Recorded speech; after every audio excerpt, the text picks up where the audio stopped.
আপনি কি এখন পর্যন্ত শুনেছেন যে জাতীয় সংসদে কোন এমপি মন্ত্রীদের কাছ থেকে নামাজের আহ্বান শুনেছেন? শোনেন নাই। অথচ আল্লাহ রাসূল কি বলেছেন?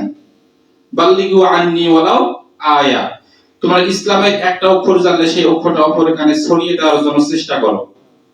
অনেক এমপি মন্ত্রী ওনারা কি জানে না যে নামাজ পড়া ফরজ? কিংবা আমাদের প্রধানমন্ত্রী জানে না যে নামাজ পড়া ফরজ? অবশ্যই জানেন, কিন্তু এগুলো কখনো সেই সংসদের মধ্যে প্রচার হবে না। এমনকি আমি যতগুলো বক্তৃতা শুনেছি, কোন বক্তৃতার মধ্যে তাদের আল্লাহ মানে আমাদের আল্লাহ তাআলা প্রশংসা দিয়ে কোন বক্তৃতা শুরু হয়নি। অথচ আপনাকে যে কথা বলার শক্তি দিয়েছেন আল্লাহ তাআলা, এই শক্তিটা কে দিয়েছেন? সে আল্লাহ তাআলা দিয়েছেন। সেই রবের, সেই কাবার মালিক শক্তি দান করেছেন।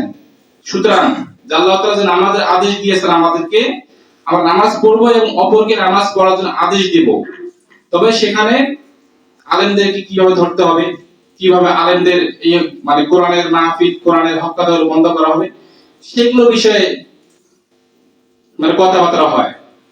তবে সেখানে আপনি এখন পর্যন্ত এমন কোন প্রমাণ দেখাতে পারবেন যে সেখানে নামাজের বিষয়ে ওনারা আমাদের তাকিদ করেছেন।